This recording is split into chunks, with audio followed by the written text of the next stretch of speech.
प्रिय विद्यार्थियों, good morning. जैसा कि आपको याद है कि इस चैनल के माध्यम से आप लोगों को रोज़ाना नई नई अपडेट बताई जाती है यूनिवर्सिटी के बारे में, कॉलेज में होने वाली गतिविधियों के बारे में। इधर से टाइम टू टाइम आपके डेली क्लासेज होती है। मॉर्निंग टाइम को इंडियन ज्योग्राफी का टॉपिक चल रहे हैं और इवनिंग टाइम को अब स्टार्ट करने वाले हैं। मंडे से आपके कंटिन्यू क्लासें चालू हो जाएगी। आप लोग अधिक से अधिक अपने दोस्तों को भी इस चैनल से जोड़िए और अधिक से अधिक बच्चों तक इसका फ़ायदा पहुंचाएं। दूसरी बात है कि प्रेजेंट टाइम को जो आपके कोटा विश्वविद्यालय कोटा के द्वारा एग्ज़ाम फॉर्म स्टार्ट हो चुके हैं और आज 27 जून इसकी लास्ट डेट है। अगर मान लो डेट बढ़ जाती है तो उसकी सूचना शाम तक आने की संभावना है, और अगर नहीं बढ़ती है तो आप लोग डेट बढ़ने के इंतज़ार न करें। आप लोग टाइम पे अपना फॉर्म फिल कर दें। जो भी समस्याएं आ रही है, जैसे कुछ बच्चे पीजी में जिनके 4 सेमेस्टर ड्यू रह गया था, उनका फॉर्म फिल नहीं हो पा रहा है, तो अपने कॉलेज के माध्यम से यूनिवर्सिटी को सूचित करें और उसी के आधार पर उसका समाधान करके अपना एग्ज़ाम फॉर्म फिल करें। साथ ही साथ बीए और बीएससी में एडमिशन की प्रक्रिया चल रही है। ठीक है।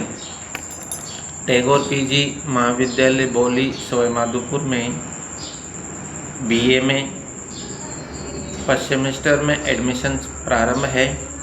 इसी प्रकार से बीएससी में है।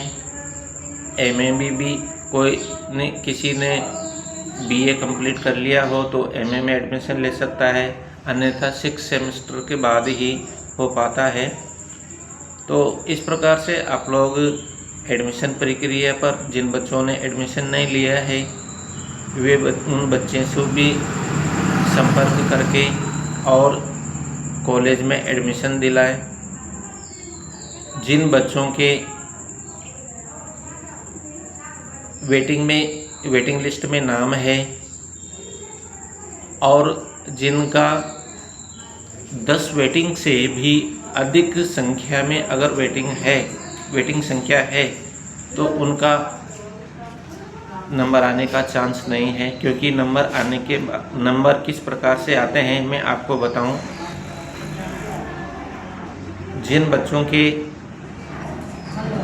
जो बच्चे किसी कारणवश एडमिशन नहीं लेते हैं, उनकी जगह खाली होती है और उस खाली स्थान पर वेटिंग वालों का स्थान आता है। तो आजकल बहुत ही कम बच्चे हैं जिसके कारण ये छोड़ते हैं, जैसे एसटीसी में चले जाते हैं या किसी कंपटीशन में उसका नंबर आ जाता है।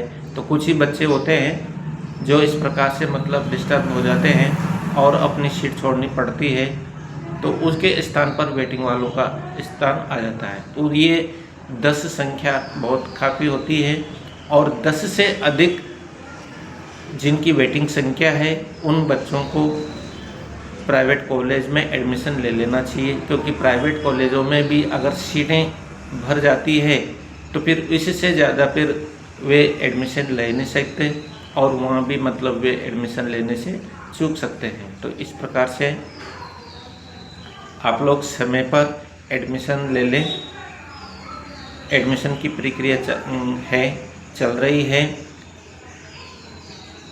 जो अपने टैगोर पीजी महाविद्यालय बौली में बीए फर्स्ट सेमेस्टर में, बीएससी फर्स्ट सेमेस्टर में एडमिशन चल रहे हैं, कॉलेज में संपर्क करके और एडमिशन लेकर अपनी सीट निर्धारित कर लें। 1 जुलाई से सबकी क्लासें प्रारंभ हो जाएगी। आपके फर्स्ट सेमेस्टर वालों की क्लासें प्रारंभ की जा रही है और लगभग सभी सब्जेक्टों के क्वालिफाइड स्टाफ मौजूद है, उपलब्ध है। आप लोगों को किसी प्रकार से अगर कंटिन्यू आते हो तो किसी प्रकार के कोई बुक्स वगैरह खरीदने की आवश्यकता नहीं पड़ेगी। आपको टाइम टू टाइम नोट्स तैयार किए जाते हैं, एक एक चीज़ को डायग्राम से समझाया जाता है, तो प्रैक्टिकल सहित आपको अच्छी तरह से कंटिन्यू क्लासें चलती है, उसमें सम्मिलित हुई है। और दूसरी बात है कि आपके साथ ही साथ इस चैनल से जुड़ कर के कंपटीशनों की तैयारी बिल्कुल फ्री में कराई जाती है, ताकि पढ़ाई के साथ साथ में आप लोग, जैसे सीईटी का एग्ज़ाम आने वाला है, तो सीईटी के एग्ज़ाम में आप लोग भाग ले सकते हैं और आने वाले जो कंपटीशन है उनके लिए पात्रता परीक्षा है ये, और पात्रता प्राप्त कर सकते हैं। जैसे ग्राम सेवक है, इधर से पटवारी है, राजस्थान पुलिस है और अन्य प्रकार के जो कंपटीशन है राजस्थान वाले, उनके लिए पात्रता परीक्षा है। इसके बिना उन वैकेंसियों में आप लोग भाग नहीं ले सकते, तो इसके लिए तैयारी करना भी ज़रूरी है। मिनिमम मार्क्स निर्धारित किया हुआ है, ठीक है। तो इस प्रकार की तैयारियां आप लोग इस चैनल के माध्यम से कर सकते हैं। अधिक से अधिक बच्चों को इससे जोड़िए। तो एडमिशन लेने से आप लोगों को इस प्रकार के बहुत सारे फ़ायदे हैं, और इस चैनल में से जुड़ने के लिए और क्लासें अटेंड करने के लिए किसी प्रकार का कोई शुल्क नहीं लिया जाता है। आप लोग तो केवल अधिक से अधिक शेयर करके और अधिक से अधिक बच्चों को इस चैनल से जोड़ते रहिए। जैसे अभी इंडियन ज्योग्राफी चल रही है, इंडियन ज्योग्राफी में अपन ने भारतीय मानसून टॉपिक लिया हुआ है। भारतीय मानसून को 2 भागों में बांट करके अपन ने अध्ययन किया है, ग्रीष्मकालीन मानसून के रूप में और शीतकालीन मानसून के रूप में। ग्रीष्मकालीन मानसून भारत के दक्षिण पश्चिम से प्रारंभ होने के कारण इसको दक्षिण पश्चिम मानसून के नाम से भी जाना जाता है। तो ये एक तरह से पवनों की दिशा और गति के ऊपर चलने वाले मानसूनी गतिविधियां हैं, और ये पवनों की दिशा और गति तापमान और वायुदाब के अनुसार चलती है।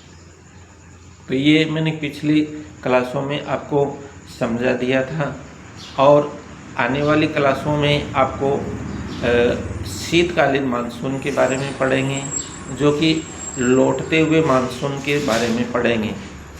उत्तर से दक्षिण की ओर चलने वाली पवनों के द्वारा जो वर्षा होती है शीतकाल में, उस मानसूनी वर्षा को लौटता हुआ मानसून या शीतकालीन मानसून के रूप में जाना जाता है। और सभी स्थानों पर, भारत के सभी स्थानों पर इनको अलग अलग अपनी स्थानीय भाषा में अलग अलग नाम से पुकारा जाता है। अपने राजस्थान में क्या बोलते हैं, शीतकाल में होने वाली वर्षा को अपने राजस्थान में क्या बोलते हैं, मावट, मावट के नाम से जाना जाता है, ठीक है। तो इस प्रकार से भारत के उत्तर पूर्वी तटीय क्षेत्रों में, जैसे तमिलनाडु हुआ, आंध्र प्रदेश हुआ है, इन तटीय क्षेत्रों में लौटते हुए मानसून के द्वारा ही सबसे अधिक वर्षा होती है। भारत के उत्तर पूर्वी पर्वतीय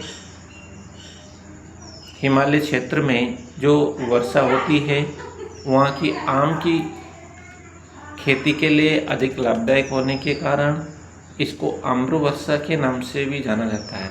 ठीक है, तो इस प्रकार के मतलब अपन एक एक चीज़ को डायग्राम के माध्यम से समझते हुए पढ़ेंगे।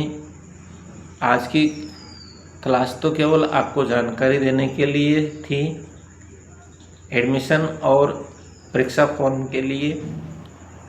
बाकी जो क्लासें हैं वो सब नोट बोर्ड से पढ़ाई जाएगी।